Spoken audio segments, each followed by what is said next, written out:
Hi, I'm Harry. I'm 23 and a young journalist. It's important for any young journalist like me to be aware of the different types of journalism out there and what impact they have on the industry. A relatively new type of journalism, one that hasn't really been around for even 100 years, has caught my attention. Despite being new, it has had a profound effect on the journalism industry around the world, particularly on how journalists work.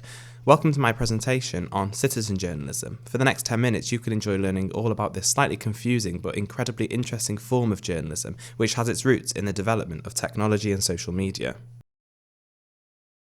During this presentation, I will look into citizen journalism, define it and explain where it came from, and pick out some defining examples too. Most importantly, I will analyse how the growth of citizen journalism over time has impacted the industry for both the journalist and the reader. I will talk a little bit about why I was interested in the topic enough to create this presentation, and delve into how it could affect my future career. A simple Google search will provide you with a few definitions of citizen journalism, but my favourite comes from writer and journalism professor Jay Rosen. In 2008, when social media was really only a baby, Rosen featured in a YouTube video for the uptake and said, "When the people formerly known as the audience employ the press tools they have in their possession to inform one another, that's citizen journalism." So in the simplest terms, citizen journalism is when somebody who isn't a journalist, or at least doesn't think they are, spreads information or news without the need for traditional media outlets like TV news programmes and newspapers. This can take many forms, but I think the easiest way to understand it is to think of a breaking news situation, like a fire or a large traffic incident. Think about the first images or videos that are seen by people during these situations. It's always images and videos that are taken by people at the scene and put on Twitter or Facebook perhaps. They're spreading information and breaking news to the world, meaning they are by definition doing journalism, but as I said before, they are not journalists, or at least they don't see themselves as. So they are but what has become known as citizen journalists, and this is what citizen journalism is. The content they put out is called user-generated content, and it's becoming more and more common for traditional journalists to use user-generated content in their reporting. Citizen journalism has had and continues to have a massive impact on traditional journalism, arguably more so than any other new form of journalism has had in the past. But where do we draw the line between journalist and citizen journalism? Well, that's a tricky question, and it's one I hope to shed some light on later in this presentation. Where citizen journalism comes from is quite straightforward. It comes from the advancement in technology that's happened over the past few decades. As technology has grown, we've become more connected to one another. It's become easier to share content with each other, and this has allowed citizen journalism to flourish. S.J. Min makes the point in his 2015 article that the introduction of online social platforms has made citizen journalism more feasible. And what I like about Rosen's quote is the term tools people have in their possession when talking about citizen journalism, because my mind immediately goes to smartphones, which everybody has these days, and that's made citizen journalism way more accessible and really is the overriding factor that accounts for the rise and the growth of it. It's useful to mention here that social media and the way it connects people and allows them to spread information has resulted in the people having more power and influence when it comes to things in the political sphere. This argument comes up in F. Goulardi's 2016 paper on digital democracy. He argues that people can use new media and citizen journalism to influence politics, and there are tons of examples of this happening over the last few years. I will look into some of these examples now. A great example of citizen journalism in practice was the 2009 Iranian presidential election protests. Because of the violence that was happening, the UK media were unable to send reporters there, and during a seminar at the RASJ, digital media consultant Nick Newman points out that it was user-generated content from Iran that made it possible for the UK media to report these protests, and he points out that without citizen journalism, the protests would have gone completely unseen over here.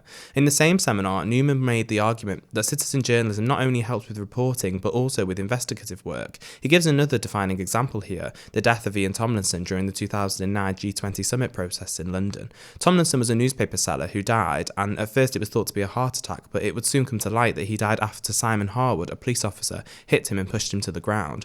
It was a video published by journalist Paul Lewis for The Guardian that fueled this conclusion. It won't shock you to know that the video wasn't posted by Lewis, but by a New York banker who was at the scene during his death. This again is citizen journalism and shows how much of an impact it can have on traditional journalism. And focusing more recently, it's difficult to think about last summer without your mind going to, of course, the COVID-19 pandemic, but also the Black Lives Matter protests. These protests were fueled by centuries of racial inequality, but a major catalyst was one event in particular, the murder of George Floyd. Now, it's impossible for me to deliver this presentation without touching on this because it was the definition of citizen journalism, a video taken by a young girl named Darnella Frazier and posted online, that spread the news around the globe.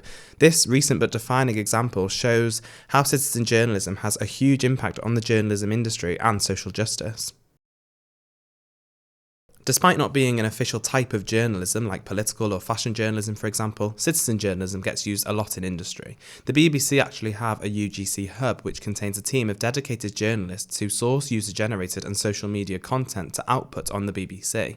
Editor Natalie Miller explains that this is used to create better storytelling across BBC platforms, and has said that media outlets would be missing a huge trick by not using UGC.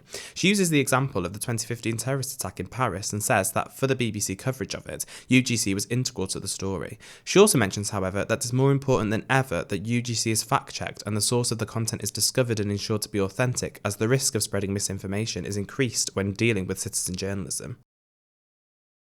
However, it's not exclusive to the BBC. Media outlets across the UK have warmed to the use of user-generated content in recent years. For example, The Guardian set up the Guardian Witness programme in 2013 with the aim to bring more citizen contribution into the reporting. It's very common to turn on the TV now and see a video shot on a smartphone being used in a news programme, just as it is very common to read an article online that includes embeds of tweets or Instagram posts. So it's clear that citizen journalism is being used heavily by the traditional media, and it seems to be on the rise more and more. However, what impact is it having on the journalism industry? Well, in short, it's having a huge impact on both the journalist and the reader. In David Ettiker's report into the 2019 election in Cross River State, he points out that the irregularities of the election, which included ballot box snatching and vote buying, were highlighted by citizen journalism. He argues that citizen journalism contributes to traditional journalism, and that in the age of social media, it is an integral part of the industry, and journalists should recognise this and incorporate things like UGC into their work to create better stories. The same can be said for the reader, because citizen journalism gives a voice to the reader within the media, and this allows for an informational sphere where public opinion is encouraged and the media can reflect this more accurately. Sociologist Anthony Giddens once said that public opinion is not formed through open rational discussion but through manipulation and control. However, citizen journalism has allowed a move away from this, and the idea that the journalist is the gatekeeper of news is now outdated, as the reader has more control over what content they consume, and this comes down to the rise of citizen journalism in the digital age.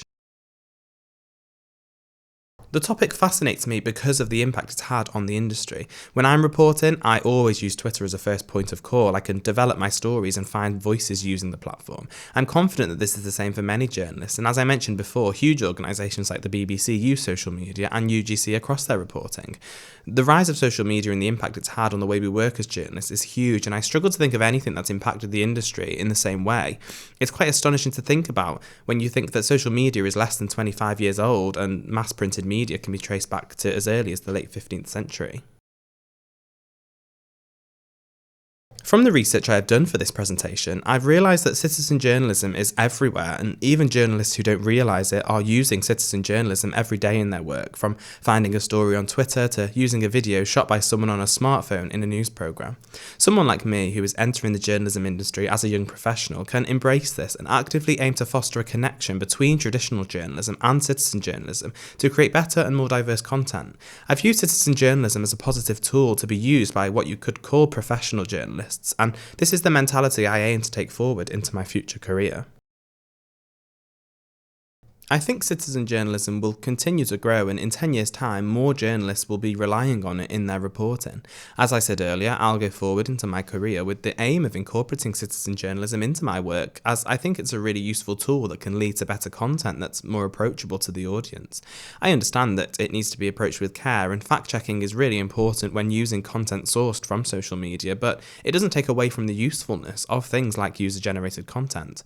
I think the idea was summed up well by Professor Karin Hansen when she called the use of user-generated content invaluable to journalism, but went on to say that citizen journalism is not necessarily a substitute for the work of a professional journalist.